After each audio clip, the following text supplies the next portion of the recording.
Episode 6. The Mouthwash.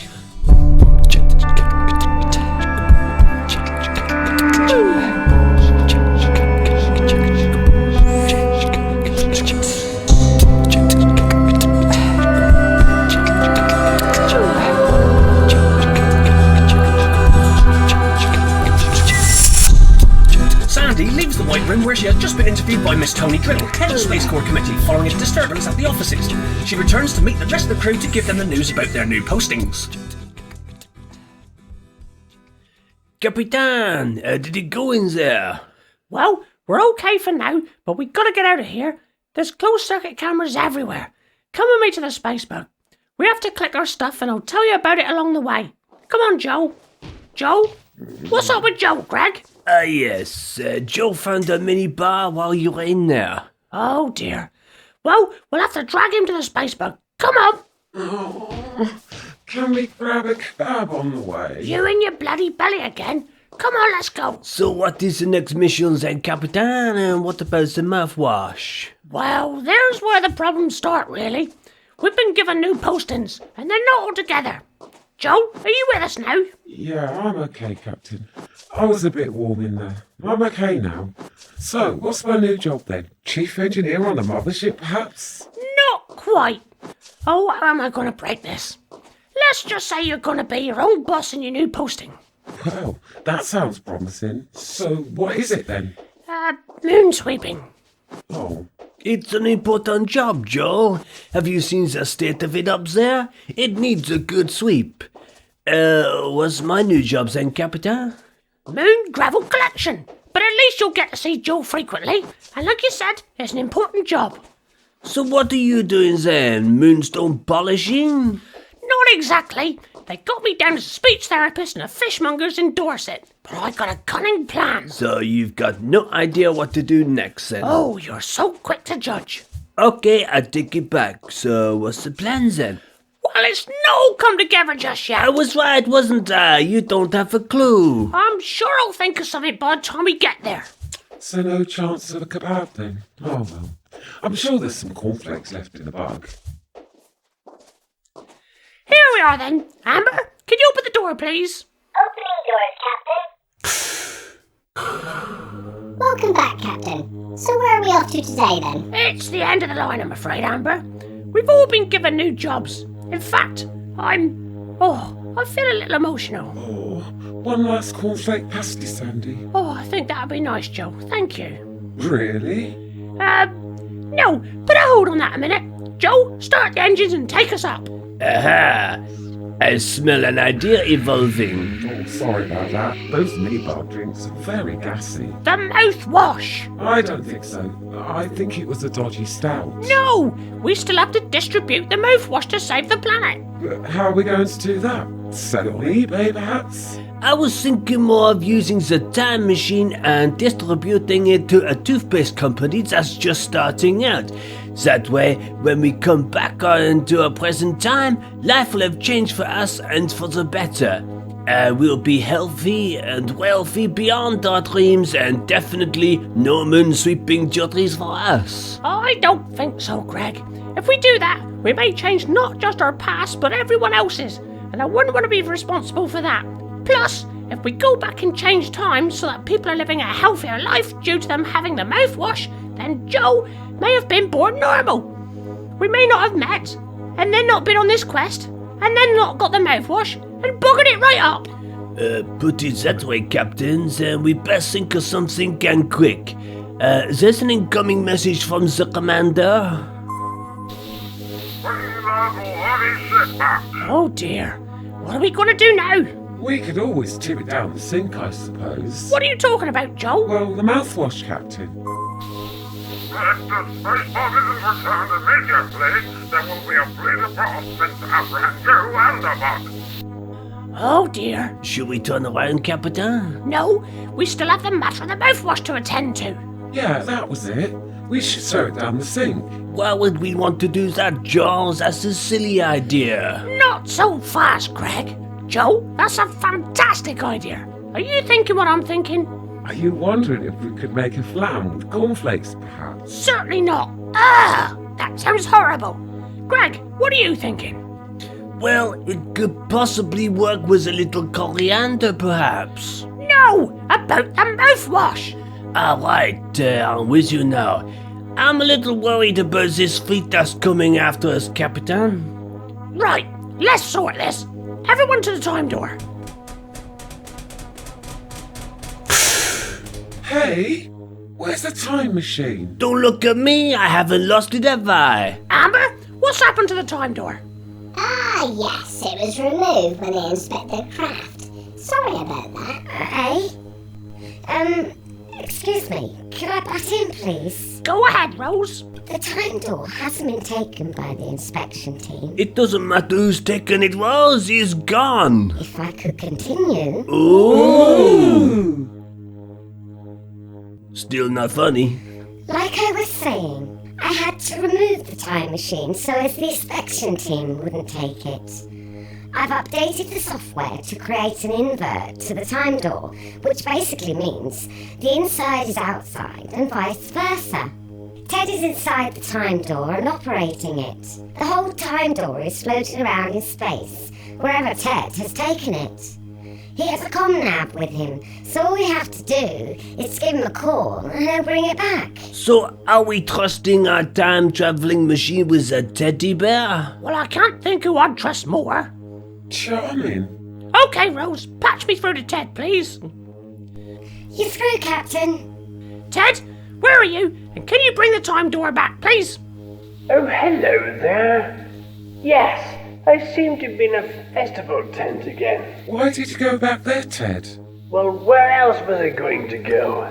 I haven't visited many other places, and I didn't want to go back under your bed again. There are some rather scary socks under there. I'll bring the time machine back once I've read the seagulls a bedtime story. He's been on the wacky backy again.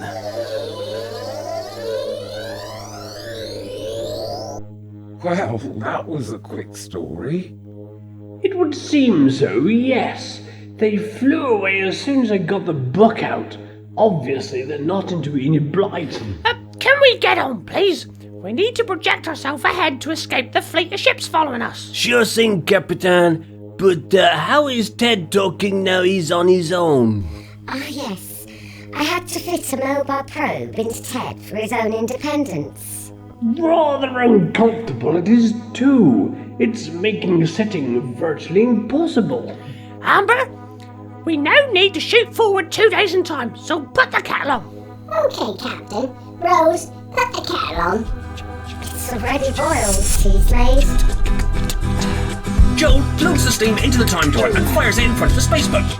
There it goes. Then they pass through the steam and teleport 2 days forward to give themselves time to think of a plan. I've got a plan. Right on cue. Now, the plan is to go back in time to when they decided to steal the bug and return to Commander Redgrave to discuss the mouthwash with a view to saving the planet. They park the bug and go straight to the Commander with Ted in tow. Well, that was rather quick. So, what do you have to say for yourselves? I need to speak to you about something rather important. We've been very busy the last few days. Not only have we been collecting ions, but we've made a grave discovery about the fate of the Earth. Could I be so rude as to interrupt you there? This probe is playing havoc with my internal stitching. What, a talking teddy bear? Yes, that's all part of what's been happening. I'm intrigued. Do continue. Well, as I was saying, we were thrown off course by a passing velociraptor and crashed on an uncharted planet now known to us as Chrysler. There, we met the head of the Heter called Iconez. He told us our planet was doomed for destruction, though he wasn't going to do it himself because we as a planet were destroying ourselves, hence global warming and rising sea levels. And how do you suggest eradicating this problem then? Well, when we scouted around the landscape, we met Kegel, one of the Heter. He gave us a potion which will mix with water and produce mouthwash, which when taken will allow the human race to breathe out clean air and combat our carbon footprint and reduce global warming. This sounds all very good, but I can't see how we're going to get people to start using this mouthwash on such a wide scale. If I may take a chair for a moment, we could always go back in time and add to Don't be silly, Greg. You'd need a time machine for that. But don't All we have to do is tip it down the sink. I'm afraid you've lost me now. Why would you have gone to all that trouble just to pour it down the sink? Because it would eventually make its way to the sea. Then it would evaporate into cloud form and then rain on land. Not just here, but over a period of time, the whole world. It would then collect in reservoirs and end up in the drinking water. People would be drinking it, not even knowing they're saving the planet. Oh, very good. Could you retire to the lobby for a while? I need to make a few phone calls and mull this one over. There will be refreshments available to you until I call for you. Why didn't you tell him about the time machines? That would have clinched it for sure. And that was my idea about chucking it down the sink. But did you know why, Joe? Well, I thought if we didn't have it anymore, it wouldn't be a problem. I thought as much. And I didn't want to tell them about the time machine, Greg, because it's a very dodgy thing to have. If anyone starts using it willy-nilly, time could be altered all over the shop, and we would cause bigger problems than global warming. We've got to keep that one to ourselves. Comprende, Captain. We could become gods then. I suppose in a roundabout sort of way. Could you all come back in, please? Right. Now, I've made a few phone calls, and though it sounds like a good idea, there are a few concerns to the makeup of this potion. The fear is that it may have the reverse effect. Where the idea is to purify the water to assist the rebuild of the ozone, there are fears that it could contaminate the water and poison the population. So we'll have to make a few tests first. There are already a few tests in the pipeline, so it may not be immediately. Your mouthwash test will be directly after the test on Mr. Stevens' magical oven cleaner. So what sort of time are we looking at? A few weeks or so? Well, you know what these scientists are like. It could take a couple of years. We could be looking at the year 2012. Oh, if you wait till then, there won't be a 2013. It has to be rushed along. Yeah, I want to see 2013 too. It's my 51st birthday that year. How old will you be? Well, I'll be due for retirement then. I'll be 34. I'll be 28. Yeah, right. right. Seriously though, the explanation of events explained by Eakinaz has convinced me. Yeah, me. Me too. How about if you come with us to Chrysler to see for yourself and perhaps you can change the board's decision? Well, it would have to take something extra special to do that. But would you be willing? I have a meeting with the board in 3 hours' time to confirm certain matters, so I don't think it's possible. We could always use the new speed of light bug the engineers have been working on. That way we'll get there and back in time. So let's do it then. And I can guarantee if you're not convinced, you can use me as a guinea pig. According to Eakinaz, I'm special. I don't think Eakinaz meant it in that way, Joel. Well, Joel, I don't think that will be necessary. Let's just wait and see what the scientists have to say, shall we? They are due here any moment to discuss this issue. So, if you will excuse me, I have a pressing engagement. If it's all right with you, I'd like to be present at this meeting. After all, we have first-hand knowledge of any questions they may have, and I can help you answer. Well, I can't see what harm it will do with you being there. Yes, that would be fine. Guys, you can go to the minibar and relax for a while and save one for me. I'll just nip back to the bug and get the mouthwash and the data that Rose has been compiling. 30 minutes later, the meeting is underway. There are 3 scientists present. One takes the file and makes a few experiments, while the other 2 ask the commander and Sandy various questions regarding the solution. As you can see, Dennis is experimenting with the solution. He has added a drop to some water and given it to a recent volunteer by the name of Julie. It's Joel, not Julie. I'm a man. Sorry, Joel. We found him wandering about in the hall and he was very keen to help. What are you doing, Joe? It's okay, Captain, isn't it? If you could now drink the water, please, Noel. Joel.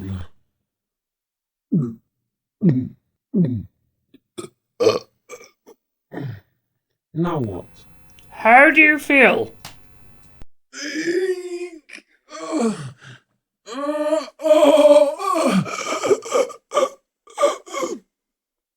Just kidding.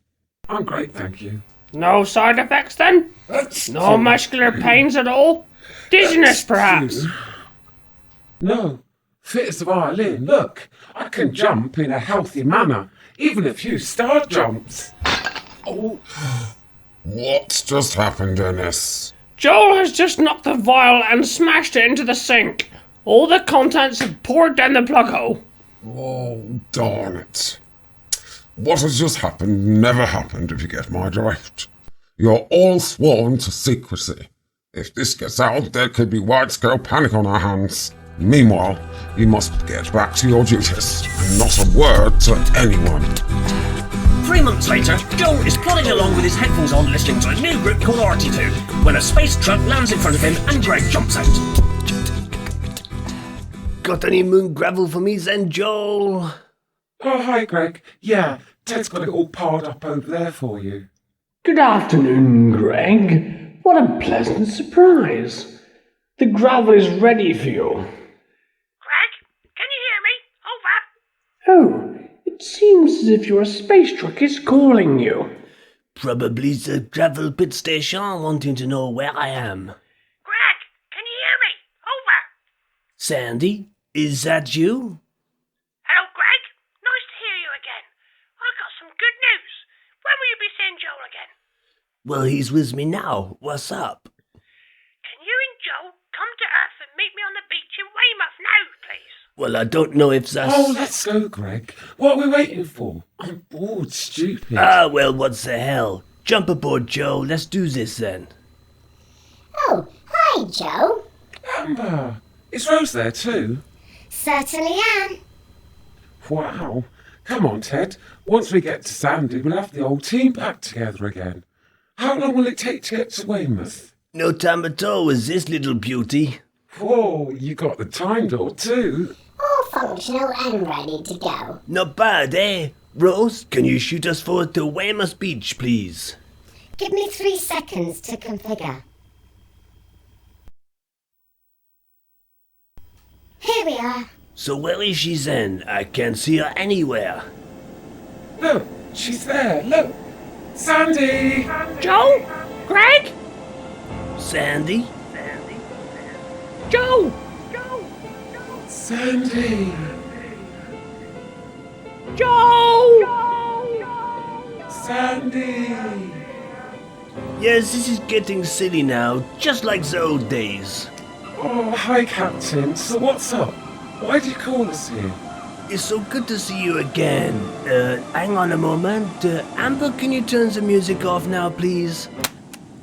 So what's the news then, Capitan? Oh, please call me Sandy. We're not on a space bug now. Just take a look around you. What do you see? Take a look at the ocean. Yeah, it's very nice, but why are we here? I'm coming to that. How are you feeling, Joel? Great, thanks. Why? Have you been drinking the mouthwash? Loads of it, though it makes my cornflakes soggy. Look how clean and clear the sea is. The guys at the fishmonger said about the coral reef becoming colourful again. The world is rebuilding itself once more. It's all thanks to those star jumps, Joel. It wouldn't look like this had you not have dropped the potion down the sink. Take a walk with me and see how good everything has become.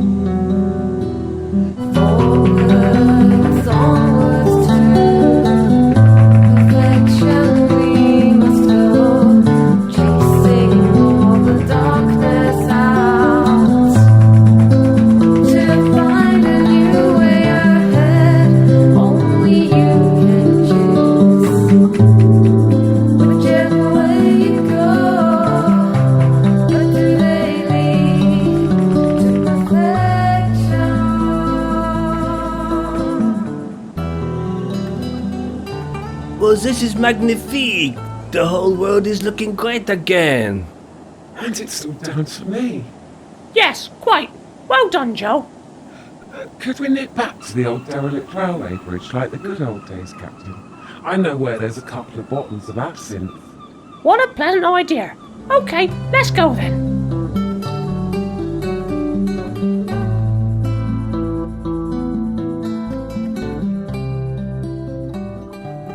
Underneath the old derelict railway bridge, Joel, Sandy and Greg had woken up after spending an evening drinking bottles of absinthe that they had looted from the old abandoned pub which had been virtually destroyed. Sandy, wake up! We got to go! Are these your boots, Joel? I'm not sure I've even got legs to put them on, even if they were mine. Hold on. No, I've got mine. Man, you look rough, you two. What the hell happened last night? Oh, so it was all a dream then?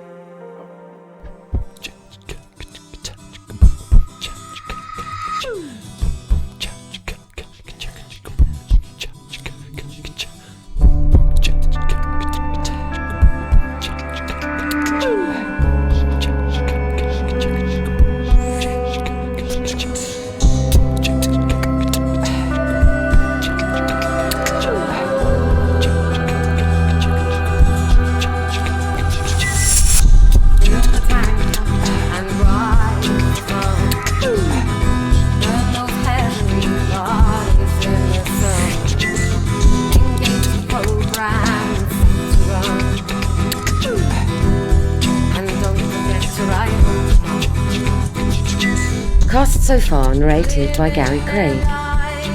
Joel, Rose and Commander Redgrave played by Maria Craig. Greg, Sandy, Amber, Ted and Scientist played by Gary Craig. Music by Artitude.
Well, the mouse was again. Pardon me. Well, when we skirted around the landscape, we met Kiggle, one of the Hettert. He gave us a potion which, when mixed with water, will produce mouthwash. Which, when taken, will allow the human race to breathe out clean air to combat our carbon footprint and reduce global warming. Do it again. Play it back.